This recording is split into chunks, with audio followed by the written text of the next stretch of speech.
pedicures are usually a bi-weekly / fortnight type of thing, but my schedule didn't get the memo. So it's been more like a month, and my bed sheets can definitely tell. Amongst the neglect, I also broke a nail, so we have some new extensions to try, and if you saw me prep in the last video, a manicure to finish.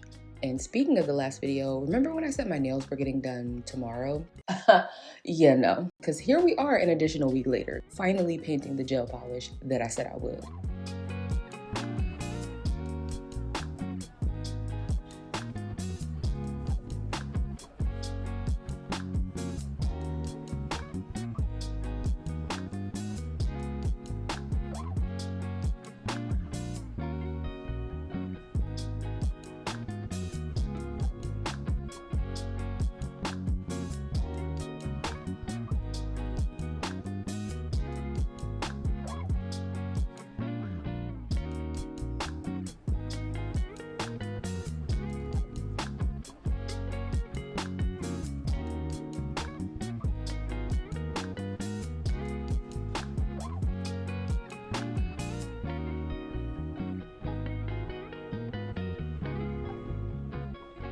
It's actually wild how much of a difference that only a 1/16 of an inch can make, because that's pretty much the rate that my nails grow at per week.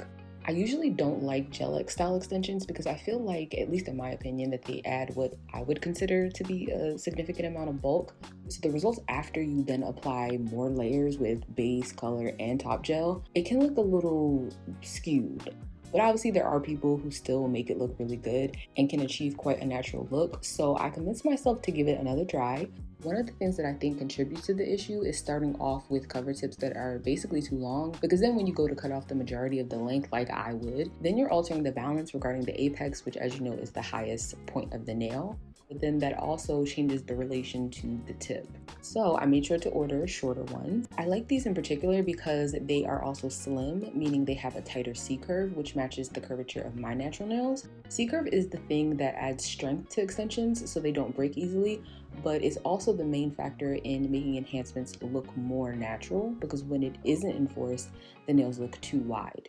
And on top of those two things, these are also frosted, so you don't have to pre-file before adding product, and they're very thin. And even though I'm an almond girl, I really like the shape of these too. So when I eventually cut my nails, or if they break, I consider doing a full set of these. And I really wanted to try that like magnetic heart trend, because let's be honest, this is all we have to get excited about these days. The only control we have is over our own well-being. So I'm trying to take full advantage by making myself feel the best I possibly can, given the circumstances. And right now, that's putting hearts on my nails.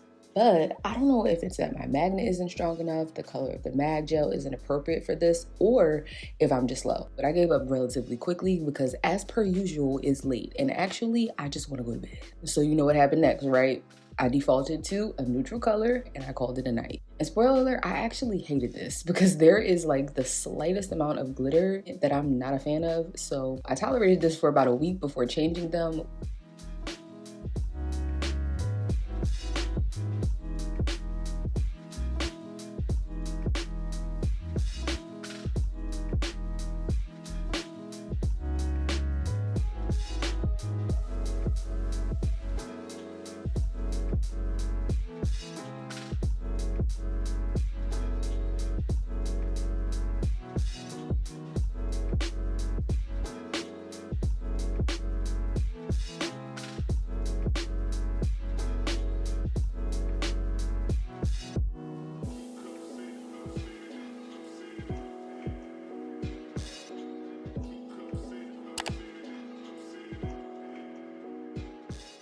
For some reason, the site is not linking to abetweene.com. So I apologize for the delay, but a quick thank you anyway to Squarespace, which I used to create it. The site has gone through a few iterations over the years. I think I've been using Squarespace for like at least 4 years now, and this is the only hiccup I've ever had. But also, they have a lot more to offer, like marketing campaigns, i.e. the newsletter that I'm launching. And of course, you can manage a store for not only tangible products, but also digital ones.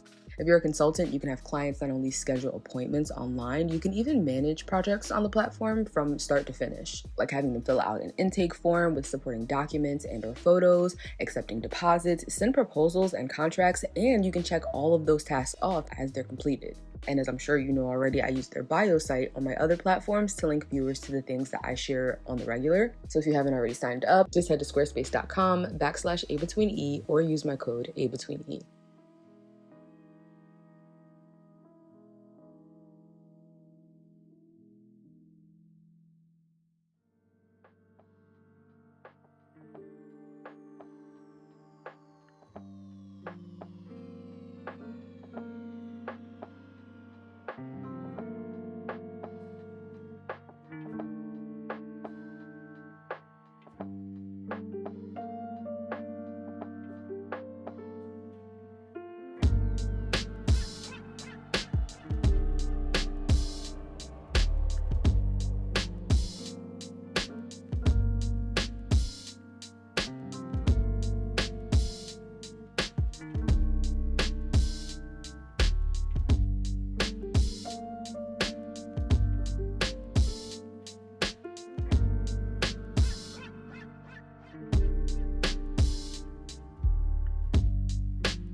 When I said winter was kicking my I meant that with my whole chest. Because what do you mean I need to shave these calluses again? I feel like I just did this like last week, but in actuality, I got busy and distracted, so I haven't been maintaining. But you know what? That's the thing about self-care. It's like cleaning your house. You know, the daily tasks that you do on a regular basis that sometimes go unrecognized but carry a lot of mental load. Unfortunately, the same can also apply for your personal care too. It's a revolving door of yes, you did it, but now you gotta do it again. And it may not seem like that should be mundane, but you know what? I like to eat. That doesn't mean I like washing the dishes or cleaning up the kitchen afterwards. So for some, even personal care can feel like yet another chore. Or like in my case, other things in your life take priority, and so it'll get done when you get around to it. But be forewarned that the cost of that is heavy. It may not seem like such an offense at the time, but if you're honest with yourself and just call it what it really is, you are putting yourself last. Eventually, should that pattern continue, your mind will no longer trust you because that's who you've proven to be, unreliable. So my goal is to somehow come up with a schedule. I know I'm probably repeating myself because I say this all the time, but yes, it is very difficult for my neurodivergent brain, but not impossible. So I'm still trying, and I would implore you to do the same.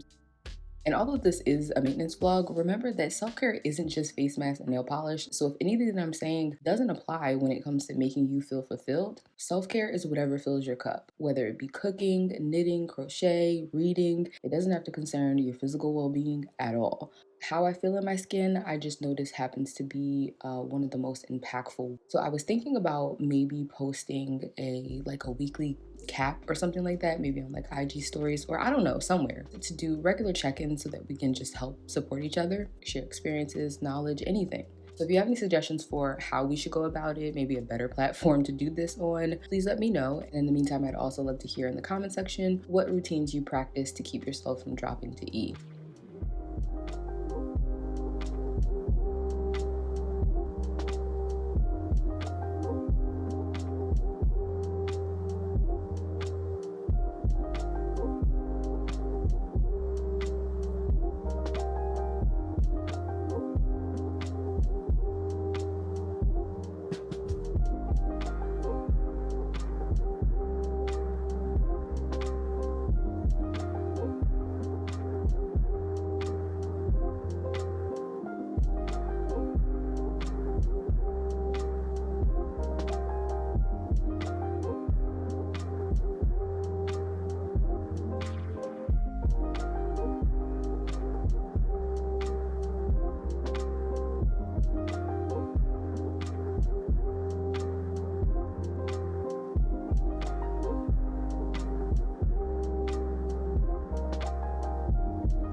And this is why you want to remove the polish when it's still wet, because when it dries, it just smears and it gets all over the place. So what I'm doing is applying clear nail polish, because the solvents in the formula are going to like rehydrate the polish that's stuck on your skin. In fact, this is a hack that I use to remove nail polish when I don't have nail polish remover. I just use nail polish to remove the nail polish.